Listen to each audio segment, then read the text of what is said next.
ఓం శ్రీ మాత్రే నమః. ఇప్పుడు తెలియజేసే అంశము మరి ఈ 2024వ సంవత్సరంలో వినాయక చవితి పండుగ ఏ రోజు నిర్వహించాలి అని అంటే మొట్టమొదటిగా తెలియజేసేది అంటే చాలామంది కూడా ఒక సందేహం ఉంది.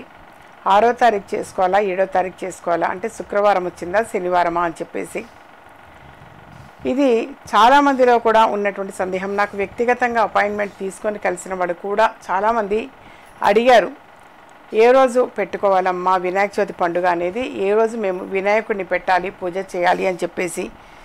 అయితే ప్రతి ఏడాది కూడా భాద్రపద మాసంలో శుక్లపక్షంలో వచ్చేటువంటి చతుర్థి అంటే చవితి రోజున వినాయక చవితి పండుగ అనేటువంటిది మనం నిర్వహించుకుంటూ ఉంటాము.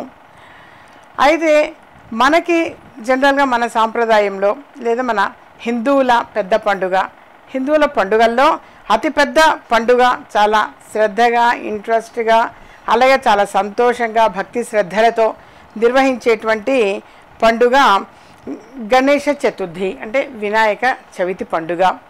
పిల్లలందరికీ కూడా చాలా చాలా సంతోషంగా ఉంటుంది.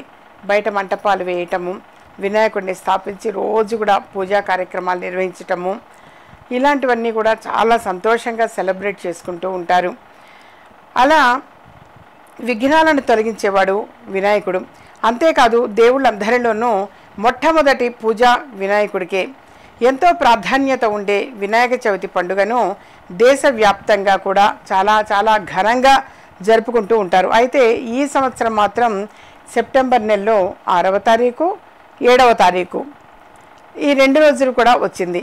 అంటే ఈ 2 రోజులు అనంటే ఈ నెల సెప్టెంబర్ 7వ తేదీన విగ్రహ ప్రతిష్ఠ జరుపుకోవాలి అని తెలియచేస్తూ ఉన్నారు. ఈ సందర్భంగా ఈ ఏడాది వినాయక చవితి వేడుకలను ఎప్పుడు జరుపుకోవాలి అనే పూర్తి వివరాలు ఏమిటి అనేది నేను తెలియచేయటం జరుగుతుంది నాన్న. ఈ ఏడాది భాద్రపద మాసం శుక్లపక్షంలో చతుర్దశి తిథి మరి సెప్టెంబర్ 6, 2024 శుక్రవారం మధ్యాహ్నము 3:01 ప్రారంభం అవుతుంది. ఈ తిథి మరుసటి రోజు ఉదయం సెప్టెంబర్ 7వ తారీఖు 2024 సంవత్సరం శనివారం సాయంత్రం వరకు కూడా ఉంటుంది. 5:37 వరకు. ఉదయం తిథి ప్రకారము వినాయక చవితి పండుగ అనేది సెప్టెంబర్ 7వ తారీఖున ప్రారంభమవుతుంది. ఈ పవిత్రమైన రోజున వినాయక విగ్రహ ప్రతిష్ఠ అనేటువంటిది చేసుకోవాలంటే విగ్రహాన్ని మనం అక్కడ పెట్టి పూజ చేసుకోవడానికి విగ్రహ ప్రతిష్టాపన అని అంటారు. అది 7వ తారీఖు ఉదయము చేసుకోవాలి. ఉదయం పూటనే మనం నిర్వహిస్తూ ఉంటాము.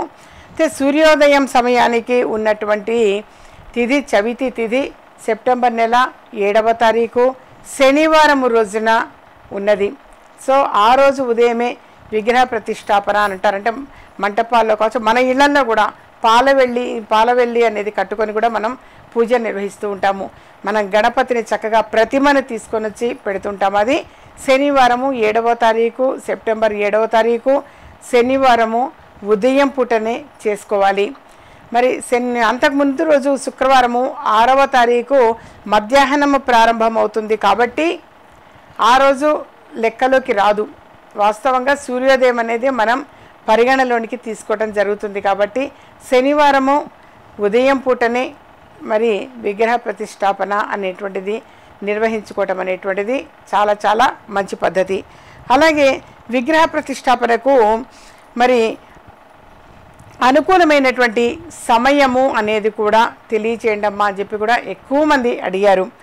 వినాయక చవితి రోజున అంటే సెప్టెంబర్ 7 శనివారం నాడు గణేష చతుర్థి పూజ ప్రారంభించేందుకు విగ్రహ ప్రతిష్టాపనకు అనుకూలమైనటువంటి సమయము 11:03 నుంచి మధ్యాహ్నము 1:34 వరకు కూడా ఉంటుంది.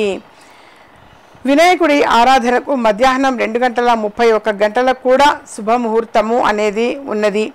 ఈ సమయంలో గణపతి భక్తులు లంబోదరుడిని ఆరాధించడం వల్ల శుభ ఫలితాలు చేకూరుతాయి అని చెప్పేసి తెలియచేయటం జరుగుతుంది.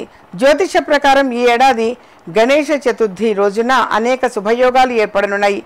ఈ పవిత్రమైన రోజున బ్రహ్మయోగం, ఇంద్రయోగం, సర్వార్థ సిద్ధి యోగాలు ఏర్పడనున్నాయి. అంతేకాదు చిత్తా నక్షత్రం మధ్యాహ్నం 12:34 వరకు ఉంటుంది. ఆ తర్వాత స్వాతి నక్షత్రం ప్రారంభమవుతుంది.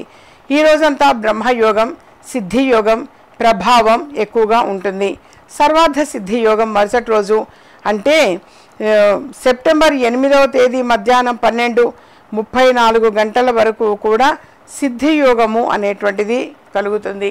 అంటే మనకి ఎప్పుడు కూడా కన్ఫ్యూజన్ అనేది ఎక్కువ మంది కూడా అడుగుతూ ఉంటారు. కన్ఫ్యూజన్ వస్తుంది యథార్థంగా. ముందు రోజు మధ్యాహ్నం వస్తున్నది, అలాగే మరుసటి రోజు సాయంత్రం వరకు ఉంటుందమ్మా. మరి మంటపాల సాయంత్రం పూట మేము చేస్తాం కాబట్టి ఆ రోజు సాయంత్రం, ముందు రోజు సాయంత్రం పెట్టాలా? అలాగే శనివారం ఉదయం మరి ఆ రోజు అంటే 7వ తారీఖు 2024వ సంవత్సరంలో వాస్తవంగా శుక్ర శని ఈ 2 రోజుల్లో కన్ఫ్యూజన్గా ఉంది. అంటే చాలామంది కూడా 6వ తారీఖు 7వ తారీఖు అని చెప్పేసి. అయితే శనివారం రోజున సెప్టెంబర్ 7వ తారీఖున వినాయక చవితి పర్వదినాన్ని పండుగని మనం నిర్వహించటము అనేది జరుగుతుంది. ఎవరి ఇంటి ఆనవాయితీ ఏ విధంగా అయితే ఉంటుందో ఆ ఆనవాయితీ ప్రకారంగానే వాస్తవంగా చేస్తూ ఉంటారు. దాని గురించి కూడా తర్వాత ఎపిసోడ్ తెలియచేయడం జరుగుతుంది. అంటే కొంతమందికి పాలవెల్లి పెడతారు, కొద్దిమంది పెట్టరు, కొంతమంది వినాయకుడిది ప్రతిమ పెడతారు, కొద్దిమంది అలా పెట్టడం అనేది ఉండదు, మామూలుగా పటానికే పూజ చేస్తూ ఉంటారు. వీటి గురించినటువంటి అంశాలన్నీ కూడా మనం మళ్ళీ మరొక ఎపిసోడ్లో తెలియచేయటం అనేది జరుగుతుంది. మా ఛానల్ సబ్స్క్రైబ్ చేసుకోండి, మరికొంతమందికి షేర్ చేయండి.